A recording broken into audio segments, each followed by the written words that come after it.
पर मैं बॉम्बे आ गया था जब मैं 2 साल का था। पिक्चरों के लिए जो एक प्यार है और जो मेरा पैशन है वो मुझे अपने फादर से मिला। तो मुझे ये बुक मुझे मिली जिसका नाम था case that shook the empire. और एक ये बुक ऐसी कहानी बताती है जो अब तक दुनिया के सामने ये कहानी नहीं आई है। मेरे असिस्टेंट्स मुझे वीडियोस भेज रहे हैं बहुत सारे थिएटर हॉल से। ये फिल्म इतनी अच्छी लगी।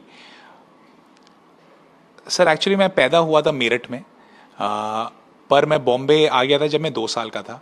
और एक्चुअली मैंने अपने पिक्चरों के लिए जो एक प्यार है और जो मेरा पैशन है वो मुझे अपने फादर से मिला।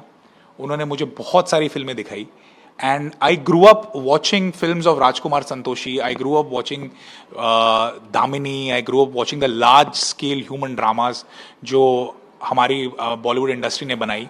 और मेरे ख्याल से मुझे वही पैशन, वही जज्बा उन फिल्मों से मैंने सीखा और मैंने वही जज्बा मैंने कोशिश करी कि केसरी चैप्टर 2 में भी दिखे। तो मुझे ये बुक मुझे मिली जिसका नाम था case that shook the empire. And this book has been written by Raghu Palat and Pushpa पलट जो शंकरन नायर के ग्रेट ग्रैंड सन है।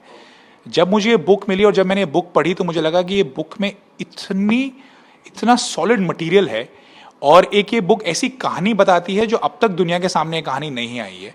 हम सब जलियांवाला बाग मैसेकर के बारे में जानते हैं, पर हम ये नहीं जानते कि मैसेकर एक प्लान्ड कॉन्स्पिरेसी थी टू किल। और जब मुझे ये बुक मिली, मैंने और मेरे को राइटर अमृत, हमने ये स्क्रिप्ट हम लिखने लगे। और अमृत लियो मीडिया कलेक्टिव एक कंपनी है, उसके फाउंडर भी हैं। वो मुझे धर्मा प्रोडक्शंस लेके आए। उन्होंने मुझे करण जौहर से मिलाया। करण जौहर को हमारी स्क्रिप्ट बहुत अच्छी लगी। फिर हम अक्षय सर को मिले। Akshay sir also instantly connected with the script and उन्हें 2 चीज़ें स्क्रिप्ट के बारे में बहुत अच्छी लगी कि हम जलियांवाला बाग में जो लोग आए थे हम उनके सैक्रिफाइस को ऑनर कर रहे हैं और हम शंकरन नायर की ब्रेवरी और उनके करेज को ऑनर कर रहे हैं।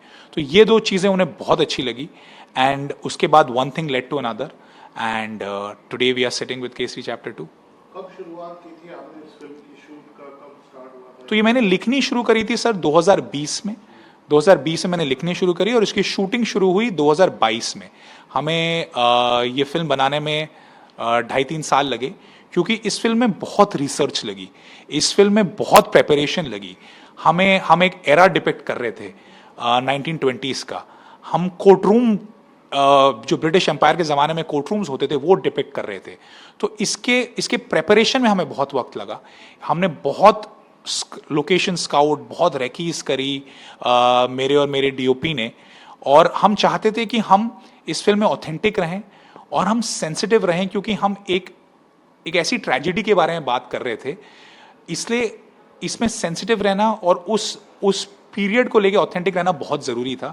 इसलिए ये फिल्म बनाने में हमें 2.5-3 साल लगे। But I am very happy कि आज हमारी फिल्म को इतना प्यार मिल रहा है दर्शकों से। For a first time film maker इससे हार्ट वार्मिंग चीज़ और नहीं हो सकती। मेरा सवाल भी इसीलिए था कि आप फर्स्ट टाइम फिल्म मेकर हो।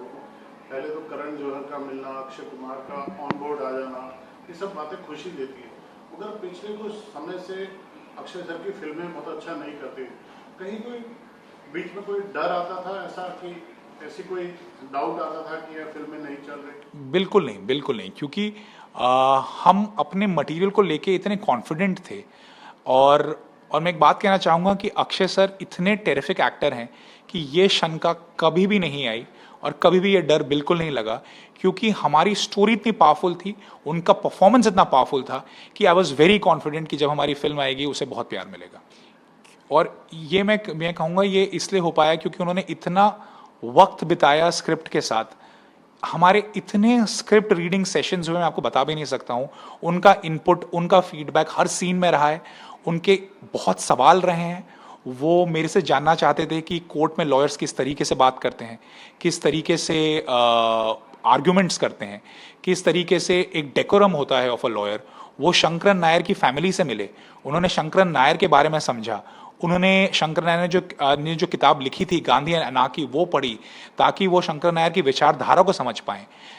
It was just a result of the hard work and the effort that we as a team put in and the results are there for the world to see. मुझे actually best compliment मैं आपको ये कहना चाहूँगा कि मेरे assistants मुझे videos भेज रहे हैं बहुत सारे थिएटर हॉल से, जहाँ पे जो रेगुलर ऑडियंस हैं वो जब एंड का सीन देख रहे हैं जहां पे Sankaran Nair looks the Britishers in the eye and he holds them accountable, और वहां पे जो लोग हूटिंग कर रहे हैं, क्लैप कर रहे हैं, और जो वो शंकरन नायर के जज्बे के साथ जुड़ रहे हैं, उससे बेटर कॉम्प्लीमेंट नहीं हो सकता।